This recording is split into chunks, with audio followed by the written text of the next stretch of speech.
Welcome everyone to today's webinar. At the end of 2022, we had webinars on pain medication, and deprescribing. Today, we'll discuss non-pharmacological approaches to chronic pain management as part of the Managing Meds and Minimizing Risk webinar series. Today's webinar is facilitated by the Loop Fall Prevention Community of Practice. My name is Michelle Dukeman, and I am the Knowledge Translation Coordinator for the Fall Prevention Program at Parachute. Before we begin, we'd like to start today's presentation with a land acknowledgement. Today, we respectfully acknowledge the land on which we live and work as the traditional, ancestral, and unceded territory of the Indigenous people of Canada's First Nation, Inuit, and Métis people, whose presence reaches back to ancestral time. We respect and affirm the inherent rights and title of Indigenous people of Canada and declare our respect of Indigenous elders, past, present, and future. I would ask that everyone takes a moment to themselves to acknowledge the land where they currently reside.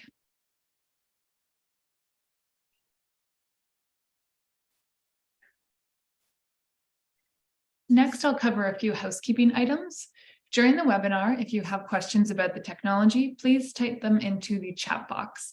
My colleague Marguerite will be monitoring this space. If you have questions for our presenters about the webinar, please submit them through the Q&A box. They will be answered at the end of the webinar, and you will only be able to view questions you have asked, not questions posed by other participants.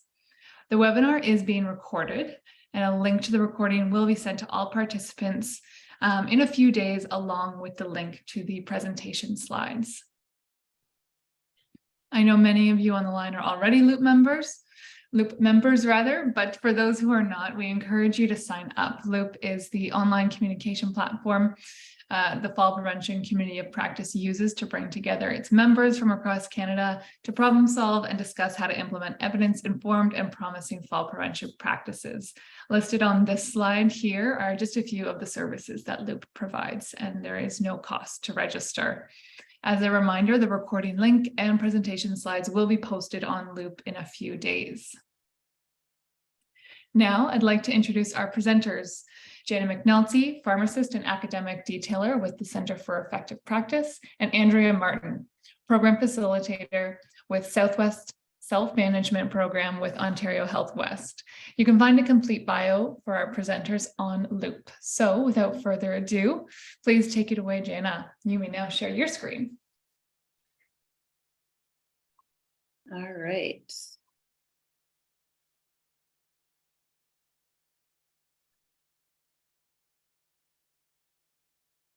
Okay, if there's any issues with seeing that, just somebody pipe in so I know, but I think we're ready to get started. So as Michelle said, my name is Jana McNulty. I'm a registered pharmacist and academic detailer with the Center for Effective Practice. And I'm going to be talking today about non-pharmacological approaches to chronic pain management. I also have Andrea Martin here. She is a program facilitator for Southwest Self-Management Program for Ontario Health West. And I'm going to tag her in to discuss an area that she's an expert in, I would say, in the self-management program. So let's get started. All right, so just some disclosure. I mean, there's not really much to say here other than that, as I said, I work for the Center for Effective Practice. It's a not-for-profit organization, so there's no commercial interest there. But what I did want to disclose is that CEP creates clinical tools, and I'm going to be using their chronic non-cancer pain clinical tool for the contents of the slides. And Andrea has none to disclose. All right, so hopefully you recognize Steve Carell in the 40-Year-Old Virgin movie here. He's experiencing, I would say, some acute pain as he's getting his chest waxed, but either way, I thought it would include it as he's experiencing pain because I thought it was kind of funny. But anyway, we'll be discussing chronic pain today. So I hope to discuss the 4 steps of chronic pain management. I'd like to describe realistic treatment expectations, and then of course, examine the importance of non-pharmacological treatments. And the 4 pillars of non-pharm treatments are physical activity, psychological therapies, physical therapies, and self-management programs. Okay, so this is just a screenshot of CEP's management of chronic non-cancer pain clinical tool. We create a bunch of them. And they're all free and available on our website. But why I think they're particularly amazing and why I'm using it throughout today's presentation is because, as I said, they're free of commercial interest and all evidence-based. They are created with primary care physician or nurse practitioner in mind. However, coming from someone, a pharmacist who is a non-prescriber, I think they're excellent in providing every team member with loads of information that can be relevant to their patients and their practice. As you might already know, and as we'll get into, chronic pain is complex, and this clinical tool highlights that and the importance of a whole team approach.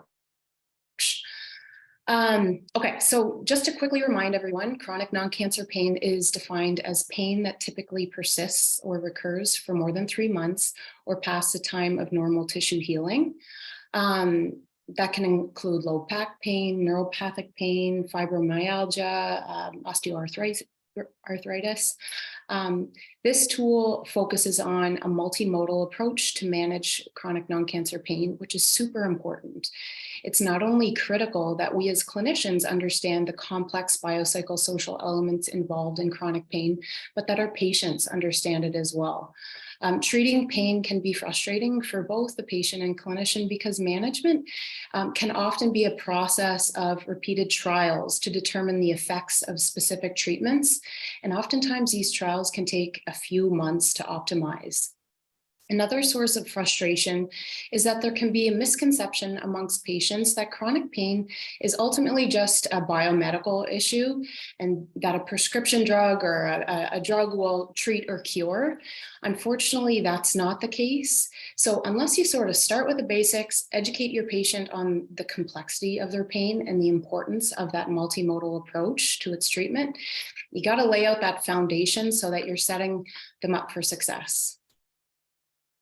All right, so the management of chronic pain is, we can be broken up into 4 steps. So the first being the assessment, the second being creating a management plan, the third to initiate, adapt, and evaluate those treatments you've decided on in the management plan, and then lastly to refer as appropriate and as needed. So a general approach is you want to work with your patients to identify and understand that complex biopsychosocial elements involved in their pain and emphasize that the value of that multimodal approach. Management, as I said, is often a process of repeated trials. And once you've identified a treatment plan, you want to initiate, adapt, and evaluate how it improves their daily function, their pain, their mood, and quality of life, while also assessing the risks and benefits for long-term use.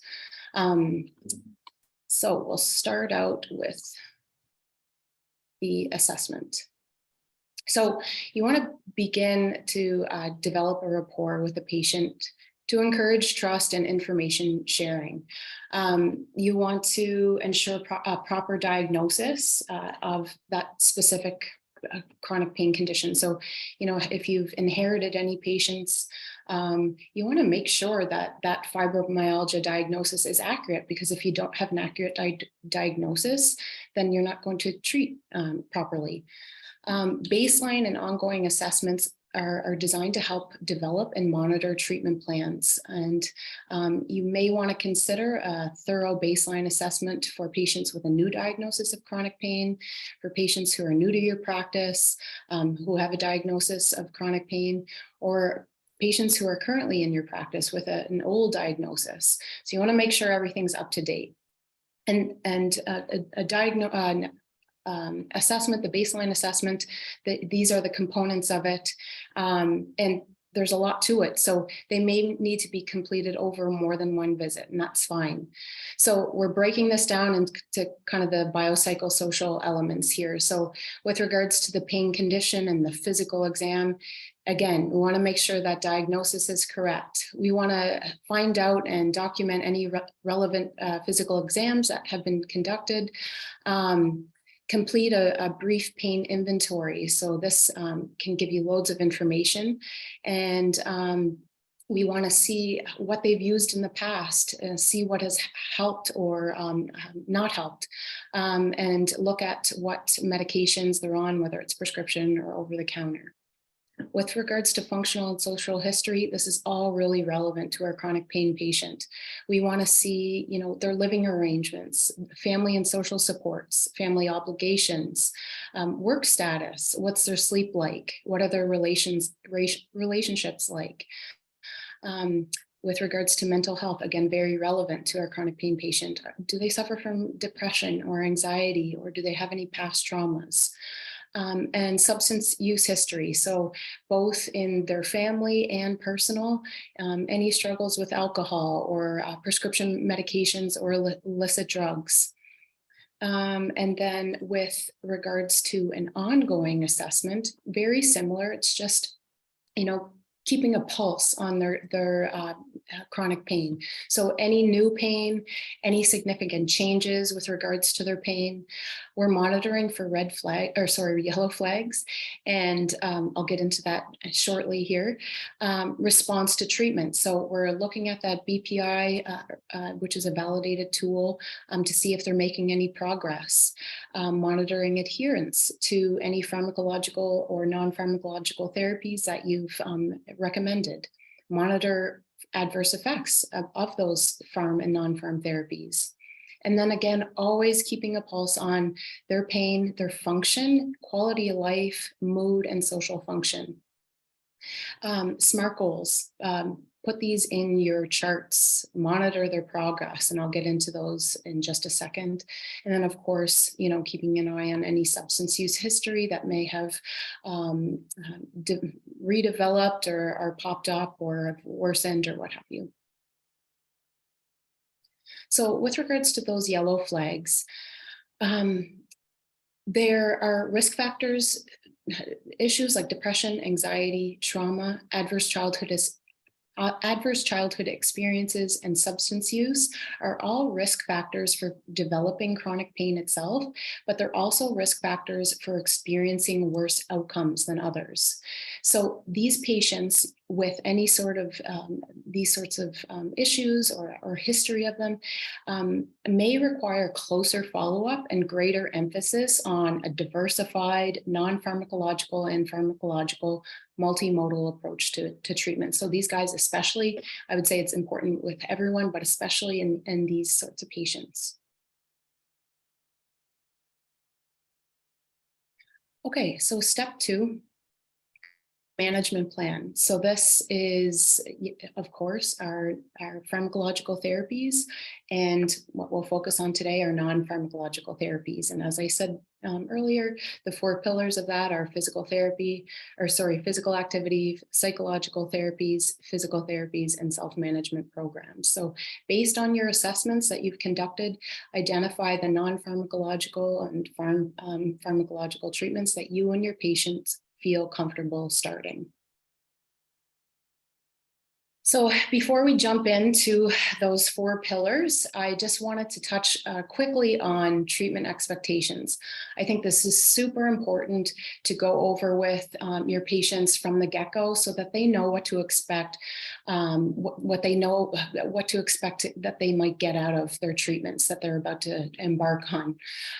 Because chronic pain is complex, and the treatment can be a little bit complex too. So again, I'm going to sound like a broken record here, but emphasizing the value of that multimodal approach, making them understand that chronic pain is a complex biopsychosocial issue, and that management is a process of repeated trials to determine the effects of specific treatments, and it can take time to optimize. One important point is that it's important for the patient to understand that an improvement of 30% in pain and function scores is considered clinically meaningful. So what does that mean? So I referenced the BPI, or the brief pain inventory, earlier, and where a patient can rate their pain as a 0 to 10 on a score. And so if they rated their their pain a 7 out of 10 after you've implemented some therapy or what have you. If that pain went down to 5 out of 10 from a 7 out of 10, I would consider that, a win, clinically meaningful. So again, making sure that they understand what is realistic.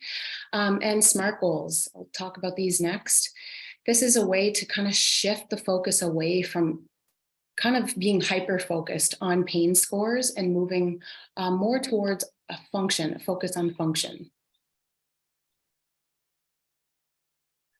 So SMART goals, this is a handout from CEP. If you are looking for a nice SMART goal handout, this is a wonderful one. I can share the link with Michelle and Marguerite later to share. But it's something, again, that you can share with your patients so that they understand what a SMART goal is. But it's important to set these goals and put them in their charts and monitor their progress and make sure they're working towards achieving these goals. So the reason why we want to do this is so that you and your patient will be on the same page about what they hope to gain from the treatment. They'll have a better understanding of what's realistic and when to expect changes to happen. They'll actually make faster progress in improving their quality of life. And you and your patient will be able to see if their treatment is actually working and when it might be time to switch to another. And just what a SMART goal is. So it's specific, measurable, action-oriented, realistic, and time-based. A good example of a SMART goal would be, I want to do some gardening for 15 minutes a day within 4 weeks after starting treatment. Or I want to be able to walk my dog around the block each day within 4 weeks after starting treatment. So specific, measurable, and within time frame, and action-oriented.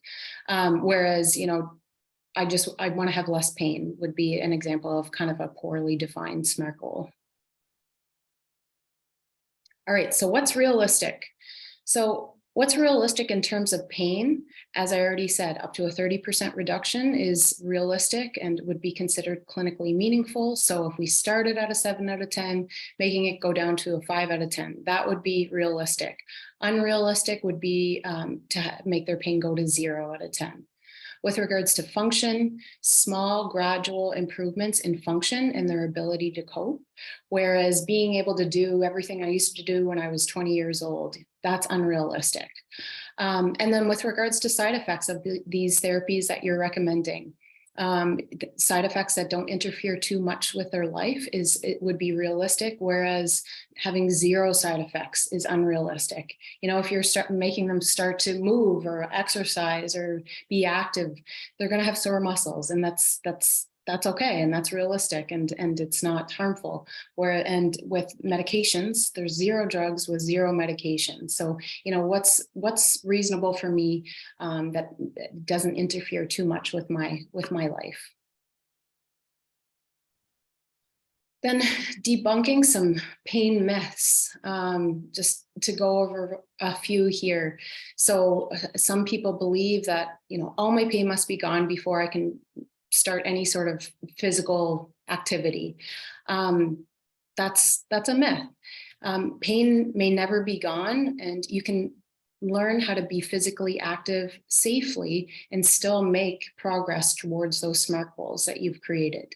Another myth is pain causes long-term harm to my body, so they're scared to move.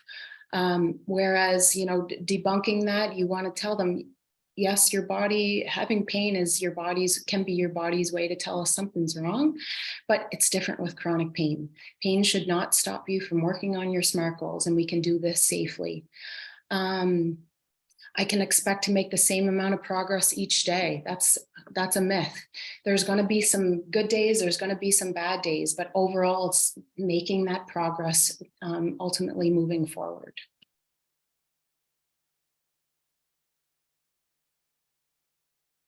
Okay, so I keep preaching about the importance of the patient understanding the complex biopsychosocial elements involved in their pain and how we need to emphasize the value of that multimodal approach. So how do we do this? I'm a real visual learner, and I think many of our patients are as well. And I like to equate my chronic pain patient as a car with 4 flat tires. We need to inflate all 4 of those tires in order to get you back on the road of life. And as I said earlier, oftentimes patients think that chronic pain is just a biomedical issue and they need a prescription drug for it, and that'll fix it. But I like to tell my patients, yeah, pharmacological therapy is definitely one component of our pain treatment here. But if we only prescribed a medication, that would be like inflating only one of those tires. We still have 3 other tires that we need to inflate. And how do we inflate all 4 of those tires? We implement psychological therapies, self-management programs, physical interventions, and pharmacotherapy. So that will get you back on the road. So I like to use that one just to help people kind of picture it in their mind, and why all these other things that we're recommending and pushing them to do is important. Okay, so let's dive into the actual non-pharmacological options. And really, non-pharmacological therapy is often more effective for pain management than pharmacological therapy. When we're looking at movement and exercise for low back pain, for example, we have a number needed to treat of 4 compared to pharm therapy when it comes to comparing it against exercise. So, we want to ensure that they understand the importance of these 4 pillars, as I've alluded to earlier. So we'll jump right in. Starting with physical activity, exercise or movement, regardless of the form, is recommended for the management of chronic pain. Individuals suffering from chronic pain can do successfully a number of physical activity and exercise. And this can reduce chronic pain by building muscle, by improving flexibility, reducing fatigue, reducing pain sensitivity, and reducing inflammation. Now, I like to veer away from the term exercise, especially for people who, are quite sedentary and aren't moving too much, because exercise to them often means going to the gym or treadmills, and that can just totally turn them away. So I just like to say movement, general activity, general movement. That can be at home, or it can be in group activities at the YMCA. And as I said, low impact activities, especially to get started. It's shown that going low and slow to start, 5 minutes every other day, has shown improvement in function. I think that's something that's totally achievable for many of our patients. 5 minutes every other day, and this will improve their function. And from there, we can just add a little bit, 10 minutes every few weeks, working up eventually to a goal of 30 minutes, 5 days per week. Whereas if we just threw 30 minutes, 5 days per week at them from the get-go, that may feel completely impossible. If they're lying on the couch or in bed all day, maybe starting out with something as simple as walking to the end of your driveway to get your mail once a day or once a week, just something that is achievable for them to get them started. So a few examples of movement that can improve types of pain are aerobic exercise, like walking, as we all know, is wonderful and for many reasons, but also for reducing pain. Strengthening exercises like lifting weights, core stabilizing exercises like Pilates. These can all improve global well-being scores, can improve physical function and actually reduce their pain. But what I want to stress here too is movement, regardless of the form, is recommended for the management of pain. Tai Chi is another great one. Yoga, aquatic exercises. These are all low impact and have evidence to support their use in chronic pain. And really, whatever your patient can get behind, whatever works for them, I would encourage, as long as it's safe. So I always recommend using a physical activity or exercise prescription kind of thing, prescribe movement. promote movement. So I just think of my grandmother, if her doctor gave her any sort of prescription or any sort of piece of paper with some directions, she'd put it up in her fridge and she'd follow it to a T. So if the patient goes home with something that is prescriptive, very specific, they're more likely to do it and maybe even understand how important it is in their therapy. So this is an example from the folks at RX Files. There's tons online, but this is just one I pulled from them. This is the second page of the RX Files one. I like this part because it's, we often think of movement as something like going to the gym or what have you, but something as simple as parking at the back of the parking lot versus close to the doors and walking to the to the store from the back of the parking lot, that's progress. Taking the stairs instead of the elevators, shoveling if it's safe instead of snow blowing, little things like this make a difference. So you can start low and make a big difference. This is another one from exercisemedicine.org. I like this one because it puts in steps per day. I mean, my dad, everyone has a smartphone. And I think my dad, he is so focused on getting his 10,000 steps a day, and it has made a tremendous difference in his life. He's lost a lot of weight.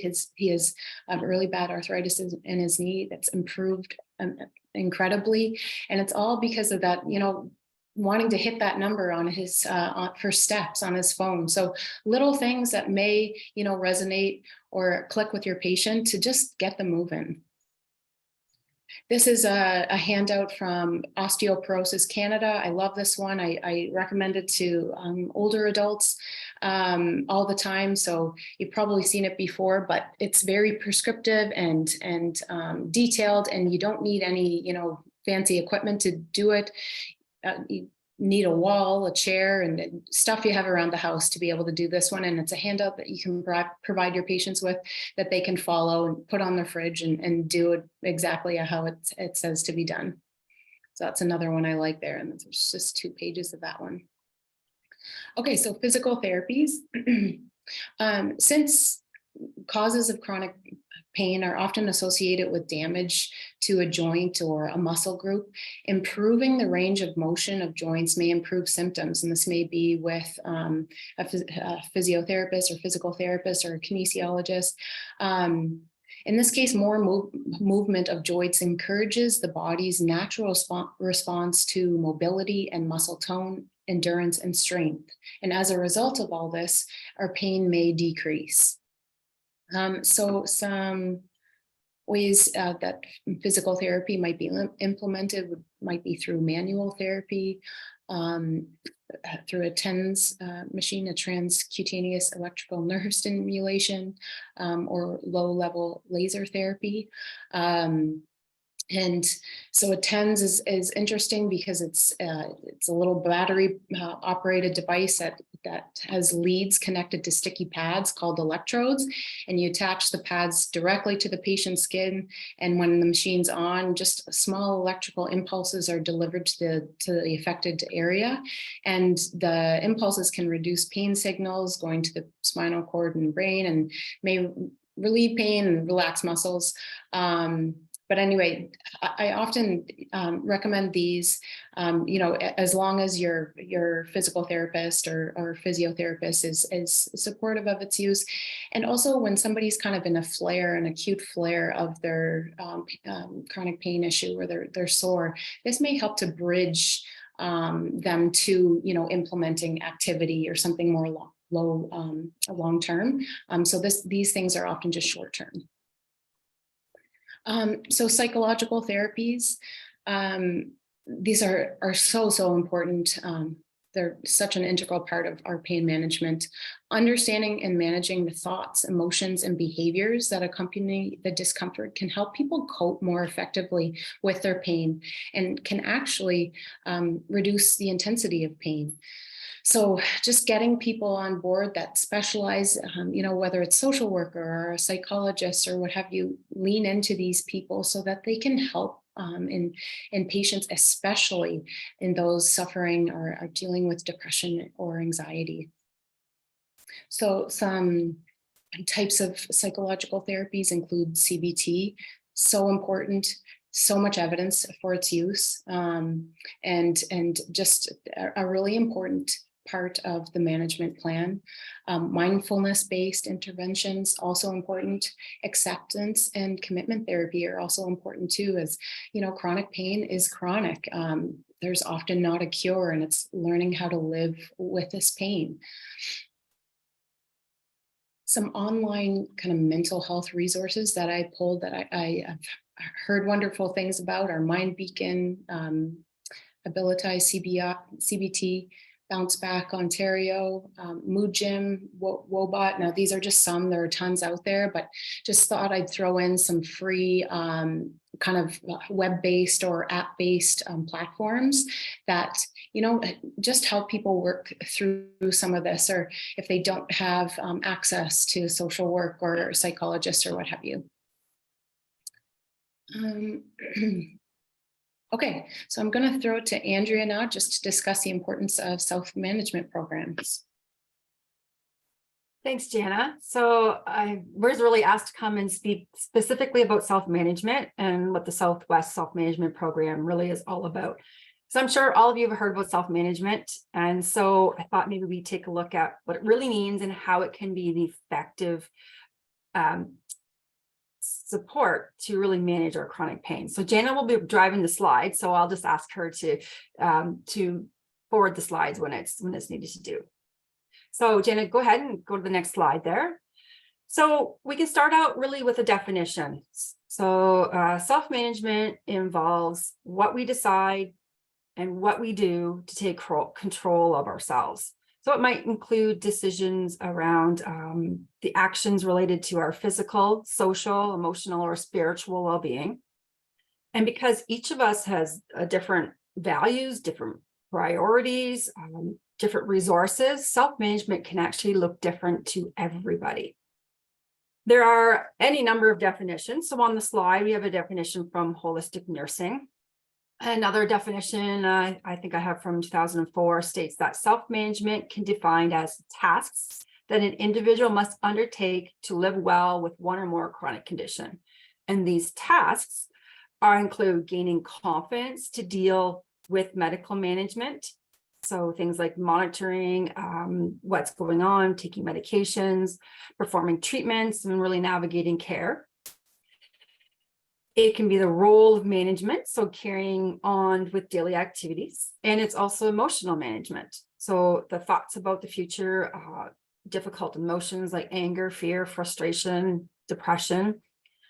As well, I mean, the Oxford English Dictionary defines self-management as management of or by oneself, the taking of responsibility for one's own behavior and well-being.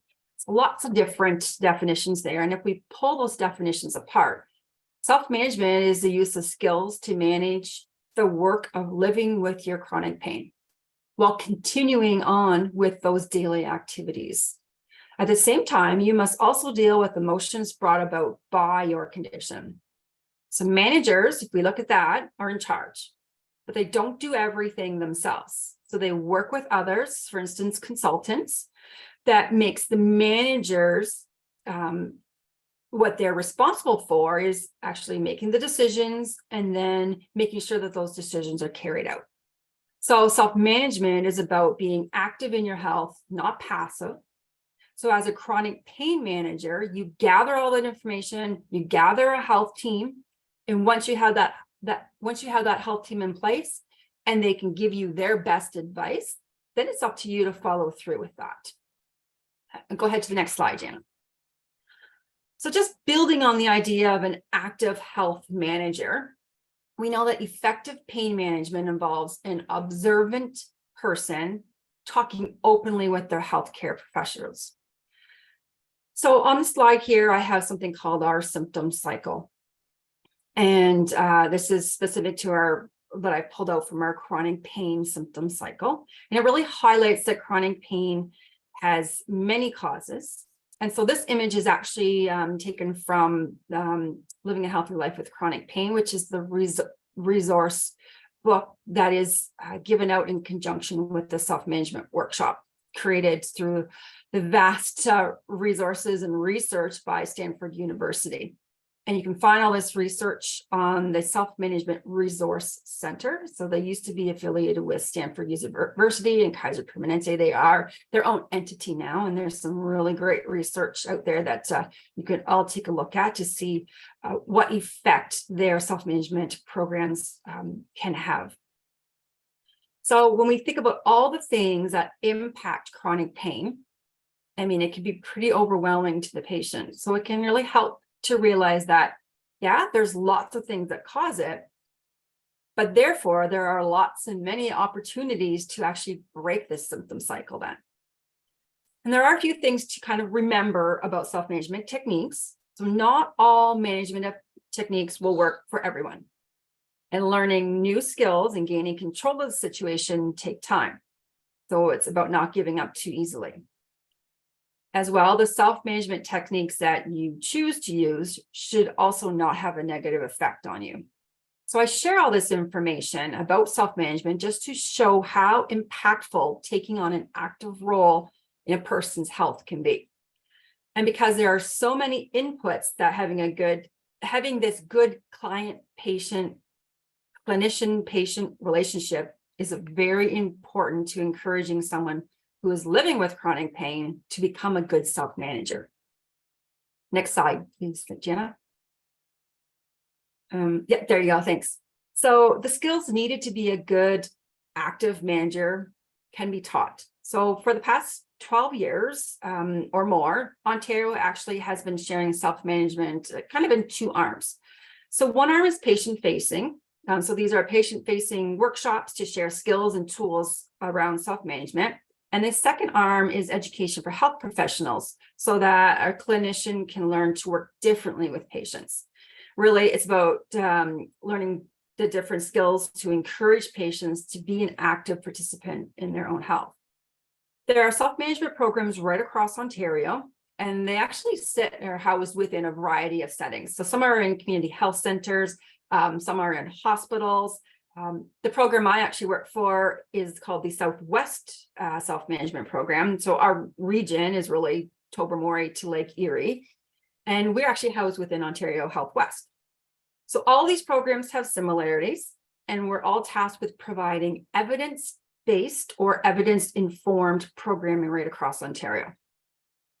So all of these programs offer the self-management licensed 6-week workshops that was created by all the research of Stanford University and Kaiser Permanente. And as I mentioned, they're now housed within its own entity called the Self-Management Resource Center. So you can find all the research and more information about their workshops right there on that website. I mean, some of the research they were able to kind of highlight looks at the improvements in quality of life. I think that was a study done out of the UK.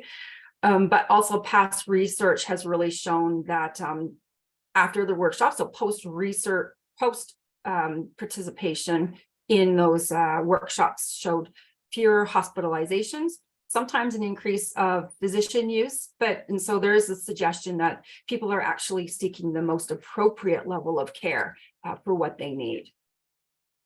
So many regions in Ontario also offer other educational opportunities as well. For instance, here in our Southwest region, what I'm familiar with is we offer webinars like getting the most of your healthcare appointment, really to coach our patients to go into those appointments prepared to ask those questions, prepared to take the information that is being shared by their clinicians. We also have things for our patients like skills of well-being, and we also have one around making decisions, and there's a BRAIN acronym that we share with our patients so that they can use these skills to really help with management of their chronic pain. So for our health service providers, having an active involved patient can also help providers and the healthcare system in its own to support the patients in the right place at the right time. Most chronic pain patients spend most of their time managing their health on their own. So the way healthcare professionals communicate and convey empathy with the patients will actually support patients to be engaged in their health and actually willing to take on those self-management tasks that can be helpful in managing their chronic pain and other chronic diseases that they may have as well. Next slide, please, Jana. So I just wanted to share some more information about the specific self-management of chronic pain workshops. It's really based on the concept that many inputs contribute to chronic pain. And so this means that there are many tools that can break the chronic pain symptom. So Jana mentioned earlier, the idea of supporting a chronic pain patient is having all those four wheels on the tire inflated. So within the self-management workshops, we share this idea of using a toolbox, and that tools can assist with managing of that chronic pain. So you can see on the screen there, I've pulled out one of the self-management toolboxes that would be used within the 6-week chronic pain self-management workshop. And many of the skills that are shared during those 6 weeks are then highlighted, as you can see on our screen. So these skills really help the individual gain confidence, and then to use them when needed really helps people become really effective pain managers. The skills to deal with chronic pain would be such things as Jen already mentioned, exercise, medication, sleep, communicating well with their healthcare professional. So things like using a pain diary, using a pain profile, so some documents that can help them communicate what it is they're feeling. It's also around skills that contribute to our normal lives, right? So those would be things like learning how to pace and plan through our days. We also talk about skills around dealing with emotions, difficult emotions, and really understanding those emotions. Also part of learning, how to deal with and manage chronic pain is learning how to deal with all those emotions that are experienced as well. Good self-management is also problem solving, it's decision making, and it's action planning. And so having a systematic approach to do those three things can really help, especially when they are in periods where the pain is unbearable, or when it's at its worst, they can fall back on those systematic approaches. So as you can see, when we do self-management, our help is about having these tools available and knowing which tools work best for us, work best in which situations, and having the knowledge that, there are other tools that might be a better fit for future uses as well. Just to the next slide, Jana. So I just wanted to kind of leave you with a few resources, and I'll just kind of highlight how I've kind of put them into categories here. So I mentioned, becoming a good self-manager of chronic pain and even your overall health means investing in yourself, being actively engaged in your health, and managing all of those things with all of those things that are available to you. So as a clinician, there's the opportunity to educate or frame chronic pain for what it is. So as Jana mentioned earlier, that complex combination of biopsychosocial elements that respond best to a multimodal approach to really manage their pain. And management is often a process of repeated trials to determine the effects of those specific treatments. And sometimes it can take months and years to optimize. So on the slide, I kind of just organized and shared some resources in a way that hopefully is helpful to you as a clinician, but it's also helpful to share these resources with our patients as well. Providing patients with accurate information is a good complement to their healthcare, allowing the patient to explore options available. And the resources on the slide are kind of organized in a way that hopefully is helpful. So I've just kind of highlighted a few resources that are available, right across Ontario and beyond. So Self-Management Ontario, there's some resources in there that can share with you some online workshops. There are both virtual workshops as well as online workshops that you can go through just online without having to meet in a virtual world. We know that a lot of people manage their chronic pain well when they can connect with other people. So in Ontario, we've really put forward a lot of virtual workshops since the pandemic to really help increase the amount of access people have to joining those chronic pain workshops. Bullpublishing.com is organization that actually holds the resource book that is used within the Self-Management Resource Center and the 6-week self-management programs. And there's also other resources that they have listed on there that people can access for free. And of course, the healthline.ca has lots of different resources, community resources that would be available to everybody. At the regional level, there are self-management resources, self-management websites. For instance, we have our Southwest Self-Management Program. I just did a screen capture so you can see what it looks like. Within there, we have the number of different workshops that are available, but we also have a number of different resources that can be helpful. Some PDFs, some videos, just lots and lots of resources that people can kind of see what might be the best fit for them. There is also a self-management programs page that is our West region that again, a lot of our regions now are offering all virtual workshops. So that means it's accessible to a number of different people. And then of course, there's always local resources that are available. For instance, I just pulled out one that I know lots of our participants use here in the Southwest. So the Fibromyalgia London group has some really great resources, and now that they're virtual with a number of them, lots of people right across Ontario have been actually accessing them as well. And I'm sure in your local communities, there are specific local resources that can be available to you as well. So that's a little bit of information about the self-management programs and how right now they're super accessible to lots of people. And you can see how they have been very helpful at supporting chronic pain patients to have an idea and gain those skills to really manage their chronic pain. I'll turn it back over to you, Jana. Thanks. Thanks, Andrea. That's awesome. Yeah, all right. I feel like that's just a great way, that fourth pillar, to kind of round things out. You know, knowledge is power.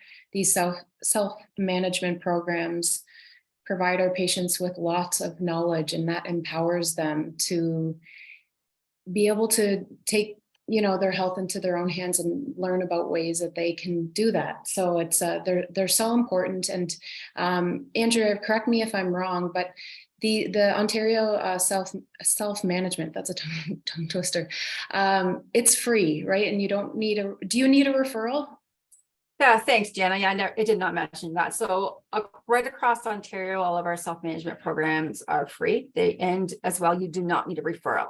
By all means, most of them are just an online registration for that.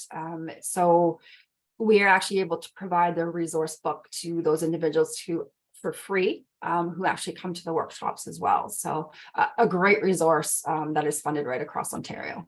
Thanks, Jana. And like you said, with COVID, one silver lining that came out of it is we really relied on virtual and online platforms. So if anything, you know, for our rural patients or who can't get out and about as easily as others, you know, if they have access, I guess, to the internet, or, you know, this is a great alternative as opposed to having to go to those in-person sort of sessions that are available in other places. Okay, so we'll finish things up by just completing those 4 steps. So we're on step 3 now, and the third step is to initiate, adapt, and evaluate our treatment plans. Starting out with initiating our treatment plan. So again, breaking it up into the biopsychosocial. Just when we're initiating that, making sure we're prescriptive in what we're doing, we're specific with what we're doing, we're, you know, making those SMART goals, putting them into charts, and we're monitoring those for progress. Again, like I said earlier, 5 minutes every other day can improve function. So just starting somewhere is so important. With regards to psychological therapies, these are really especially important for those who deal with depression or anxiety. CBT, mindfulness-based interventions, acceptance and commitment therapies are all great ways to kind of tap into that. Again, as Andrea already explained, self-management programs, no referral needed, and they're free. So getting them kind of started on those or highlighting those. Physical therapies, As I said, short-term relief can often help bridge us to some of those other long-term components of chronic pain. And you can kind of tap them in as you need throughout that chronic pain management treatment lifetime. With regards to adapting treatment, again, we're just keeping a pulse on what's going on. Physical activity and exercising, we're checking in on those SMART goals.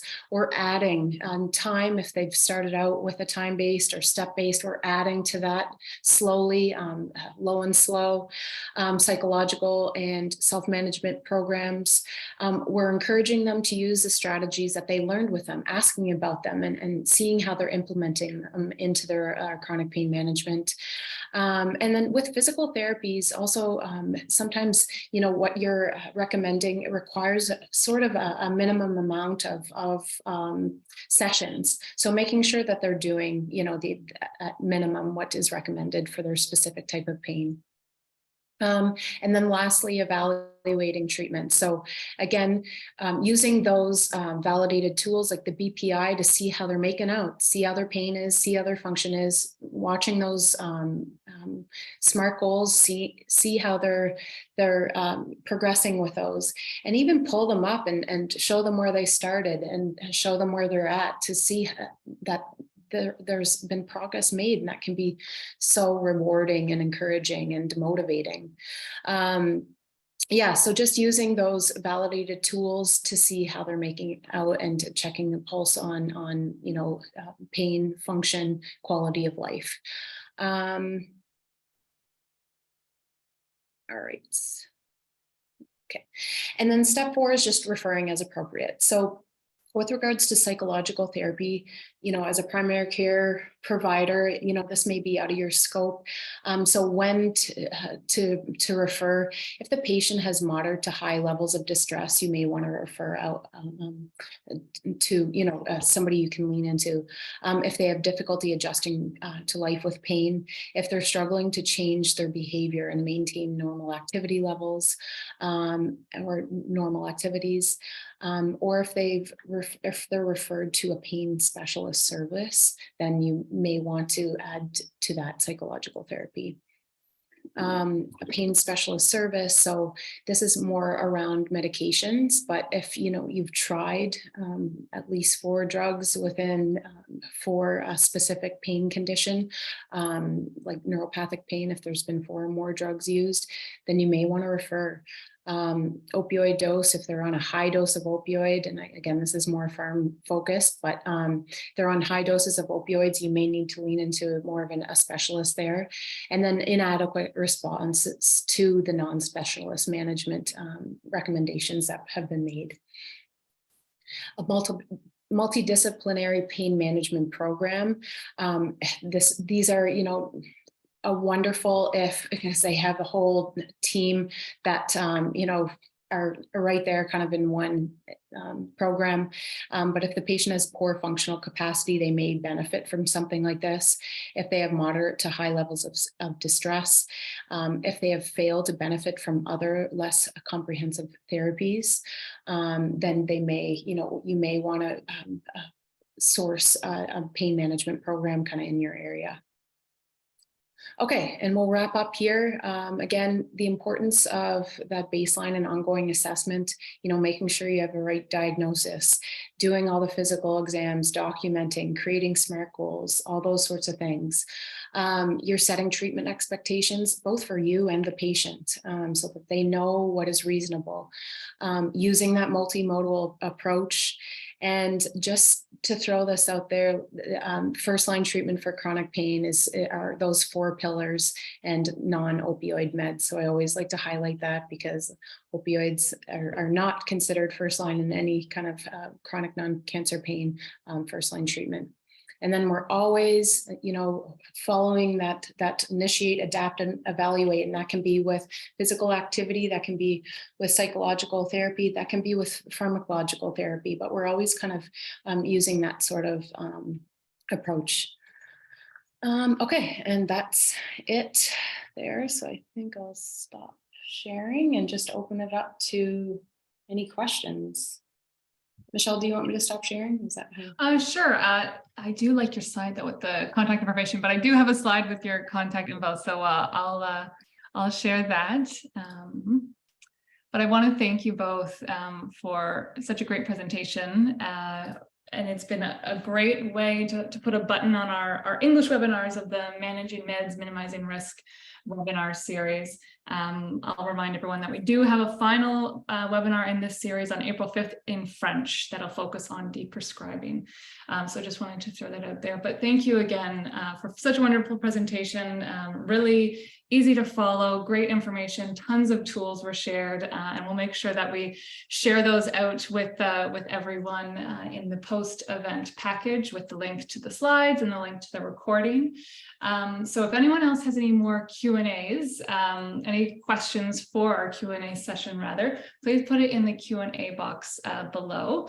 And this is just a quick reminder that the next Loop webinar is on March 15th, Adapt, Attract, Implement, and Sustain an Evidence-Informed Exercise Program to Prevent Falls with Dr. Danielle Bouchard. I'll put the link to register in the chat and I'll send it out via email along with the recording from today. But we can shift gears to questions now. I've got the first question here asks, how do we get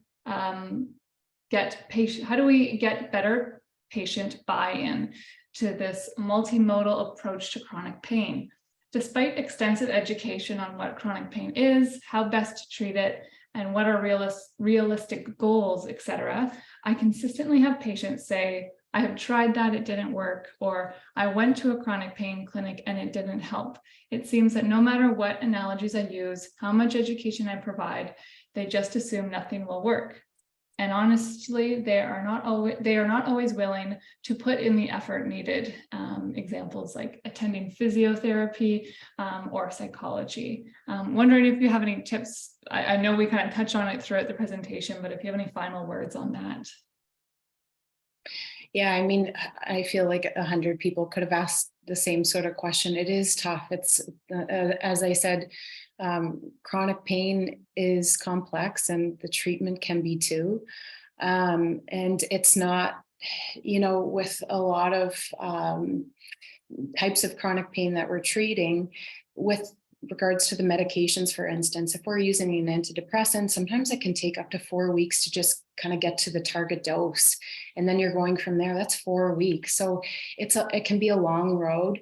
And when it's all on one practitioner's shoulders, it can be very, very challenging. I mean, I'm encouraging anyone to chime in if they haven't had anything that has worked for them. But what I would say is leaning into any team members that you have. If we're all coming at them with the same message, that this is what the evidence said. It's, we have to inflate all 4 of those tires to, treat your chronic pain. And it's often, being able to live with it. This is a chronic disease, and we have to understand that your pain is not going to go to zero. You're not going to feel how you used to feel when you were 25 or what have you. So yeah, it's really tough, but I would just say lean into, any colleagues that you might have, any of those chronic pain management services, just finding what kind of helps or resonates with that patient in terms of, if it's an app-based sort of mindfulness platform, or if it's a formal self-management program. But yeah, it's tough. And I don't mean to oversimplify this. It's easy 4 steps and that's it. But yeah, it can be challenging, and it's a really tough issue to tackle. Thanks, Jana. I'll also add that actually having seen chronic pain patients in a self-management setting, we hear all the time that they don't feel like they've been heard. Like we hear all the time, chronic pain patients says, they're not listening to me. I'm not heard. So one thing that we do suggest to our clinicians, our health professionals, is to really work on those motivational interviewing techniques. It's really about creating a partnership with your patients so that they truly are sharing all of that information that they have that, as a clinician, you're kind of guessing at. because of course, the more that they share, the more information you have, so you can actually provide a support that will work better for them. And then creating that partnership really gets that buy-in from them because they feel like they have been heard. So it's also, motivation interviewing means being able to convey empathy with them. And yeah, we have empathy and we know we can share it, but the way we convey it with our patients sometimes can be pretty challenging, especially when we're frustrated, when we're not feeling like they're taking on those roles that they really need to do. So it is a long haul for patients and our healthcare professionals. So it really is trying to work in a partnership and putting that forward as the way, that is successful for our patients. Great. Alrighty, so we are at 1 o'clock, and I know, Janet, at least you have another engagement to get to. There were a couple questions still in the Q&A, but hopefully we could get maybe some written answers to those, and we can post those on Loop with the slides and the recording link. So I just want to say thank you again to everyone, and please fill out the evaluation survey that will pop up right away when the webinar ends. We'd love to hear from you and love to get ideas on how to improve our webinars consistently. So thank you again, and have a great afternoon, and thank you again to our presenters. It was fantastic having you. Thanks so much for having us.